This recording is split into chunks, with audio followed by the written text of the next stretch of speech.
केंद्रीय मंत्री अर्जुन राम मेघवाल ने कहा कि मतदाता सूची का अपग्रेडेशन एक सतत प्रक्रिया है। इस पर किसी को संदेह नहीं होना चाहिए।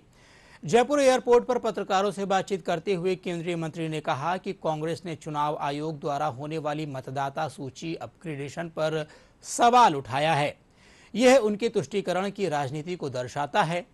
उन्होंने कहा कि चुनाव आयोग अपना काम निष्पक्षता से करता आया है। अर्जुन राम मेघवाल ने कहा कि तुष्टीकरण की राजनीति अब देश में नहीं चलेगी। जो काम करेगा वही पार्टी आगे बढ़ेगी। कोई भी चुनाव हो, मतदाता सूची को अपडेट करने का काम चलता रहता है। उसी के तहत ये प्रक्रिया है। उनको चुनाव आयोग पे शंका करनी नहीं चाहिए, क्योंकि चुनाव आयोग का जो काम है अब तक इस देश में एकदम निष्पक्ष रहा है। उनको भी पता है।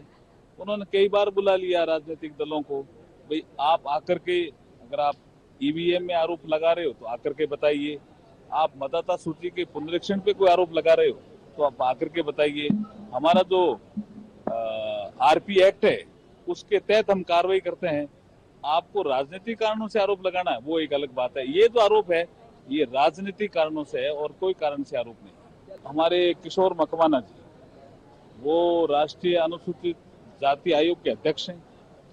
वो रेगुलर सुनवाई करते हैं और भी सदस्य हैं वहां। कोई स्पेशल केस देवें कि ये पर्टिकुलर केस था, ये आयोग में गया, न्याय नहीं मिला, तब तो अलग बात है। अदरवाइज उनको तो आरोप लगाना है। ये तुष्टीकरण की राजनीति कांग्रेस करती है और तुष्टीकरण की राजनीति अब इस देश में चलने वाली नहीं है। जो काम करेगा वो दल आगे बढ़ेगा।